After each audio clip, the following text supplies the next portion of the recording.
ഞങ്ങൾക്ക് നീതി വേണമെന്ന് ആവശ്യപ്പെട്ട് തിരൂരിലെ ഗേൾസ് സ്കൂളിലെ കുട്ടികൾ സമരം ചെയ്യുന്ന ദൃശ്യങ്ങളാണ് കാണുന്നത്. ഇപ്പോൾ തിരൂർ MLA കുറുക്കോളി മൊയ്തീൻ ടെലിഫോൺ ലൈനിലുണ്ട്. ശ്രീ കുറുക്കോളി മൊയ്തീൻ, ഏറെക്കാലമായി ഈ സ്കൂളിലെ പുഴു ശല്യത്തെക്കുറിച്ച് പരാതി പറഞ്ഞുകൊണ്ടിരിക്കുകയായിരുന്നു കുട്ടികൾ.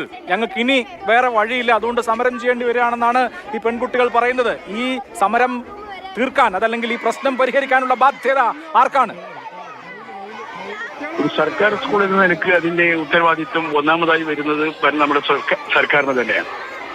അതുമായി ബന്ധപ്പെട്ട് ഇടപെടലുകൾ അവിടുത്തെ ജനപ്രതിനിധികൾ നടത്തിക്കൊണ്ടിരിക്കുന്നുണ്ട്. അതിന്റെ ഭാഗമായിട്ടാണ് 3,90,00,000 രൂപയുടെ ഒരു ബിൽഡിംഗ് അവിടെ സംവിധാനം ചെയ്യാൻ വേണ്ടി ഒരുങ്ങിയത്. പല നൂലാമാലകളിൽപ്പെട്ട് അത് നീണ്ടു കൊണ്ടിരിക്കുകയാണ്. ക്ലാസ് മുറികളുടെ അഭാവം കൊണ്ട് ഈ പ്രാവശ്യം കിട്ടിയ പ്ലസ് വണ്ണിൽ നിന്നുള്ള 2 ബാച്ചുകൾ അവിടെ ലഭ്യമായിട്ടും അത് വേണ്ടെന്ന് പറയുന്ന ഒരു സാഹചര്യം അവിടെ നിന്നുണ്ടായി.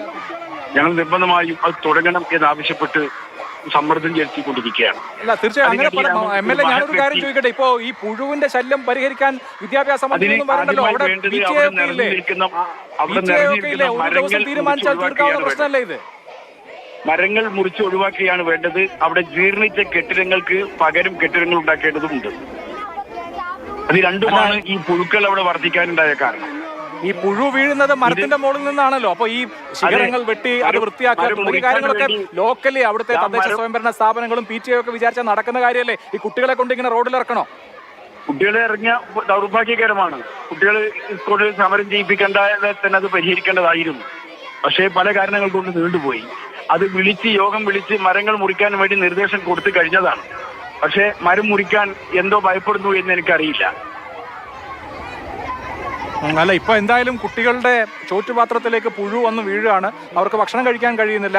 അങ്ങനെ ഗതികെട്ട ഈ കുട്ടികൾ, യൂണിഫോം ഇട്ട കുട്ടികൾ റോഡിലേക്ക് ഇറങ്ങി അല്ലെങ്കിൽ ഈ സ്കൂളിന്റെ മുമ്പിലേക്ക് ഇറങ്ങി സമരം ചെയ്യുന്ന കാഴ്ചയാണ് നമ്മൾ കണ്ടുകൊണ്ടിരിക്കുന്നത്. അപ്പൊ അങ്ങനെ ചെറിയ കുട്ടികളെ കൊണ്ട് സമരം ചെയ്യിക്കാതിരിക്കാനുള്ള ഉത്തരവാദിത്വം അവിടെ എല്ലാ ആളുകൾക്കുണ്ട്. അവിടുത്തെ PTA ഉത്തരവാദിയാണ്, അവിടുത്തെ തദ്ദേശ സ്ഥാപനങ്ങളുണ്ട്. തീർച്ചയായിട്ടും ഇതൊരു സർക്കാർ സ്കൂൾ എന്നുള്ള നിലയിൽ വിദ്യാഭ്യാസ വകുപ്പാണ്. ഇത് പരസ്പരം പഴിചാരുക എന്നുള്ളതിനപ്പുറത്ത് പരിഹരിക്കാനുള്ള സമയമല്ലേ? പഴിചാരുകയല്ല വേണ്ടത്, പരിഹാരമാണ് നമുക്ക് വേണ്ടത്.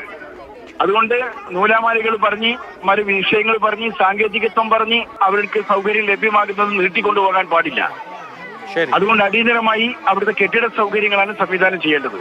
അടിയന്തരമായി അതിനിടയ്ക്ക് സന്തോഷകരമായ ഒരു സംഗതി, ഒരു മഹൽ വ്യക്തി 50 ലക്ഷം രൂപ അവിടുത്തെ പരിമിതികൾ മനസ്സിലാക്കി കെട്ടിടം ഉണ്ടാക്കാൻ വേണ്ടി സംഭാവന ചെയ്തിരിക്കുന്ന സ്കൂളിന്.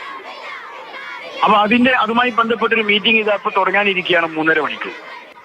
തിരൂർ ഗേൾസ് ഹൈസ്കൂളിന്റെ വിഷയമാണ് ഞങ്ങൾ എല്ലാവരും സജീവമായി ചർച്ച. തീർച്ചയായും വളരെ നന്ദി MLA, വളരെ നന്ദി. തിരൂർ MLA കുറുക്കോളി മൊയ്തീനാണ് സംസാരിച്ചത്. തിരൂരിലെ BP അങ്ങാടിയിൽ അവിടുത്തെ ഗേൾസ് സ്കൂളിൽ, വൊക്കേഷണൽ ഹയർ സെക്കൻഡറി സ്കൂളിൽ കുഞ്ഞുങ്ങൾക്ക് ഭക്ഷണം കഴിക്കാൻ പോലും കഴിയാത്ത വിധത്തിൽ പുഴുവിന്റെ ശല്യമുണ്ട്. അതുകൊണ്ട് ആ കുട്ടികൾക്ക് സമരം ചെയ്യേണ്ടി വന്ന സാഹചര്യം ഉണ്ടായിരിക്കുകയാണ്. ഒരു വിദ്യാർത്ഥി സംഘടനയുടെയും ലേബലിലല്ലാതെ സ്വമേധയാ ഒരു സ്കൂളിലെ മുഴുവൻ വിദ്യാർത്ഥിനികളും ഇറങ്ങി സമരം ചെയ്യുന്നത് നമ്മൾ മുമ്പ് കണ്ടിട്ടില്ലാത്തൊരു കാര്യമാണ്. ഗൗരവമുള്ള വിഷയം എന്നുള്ള നിലയിൽ ഏറ്റവും അടിയന്തരമായി അത് പരിഹരിക്കപ്പെടുമെന്ന് വിചാരിക്കാം.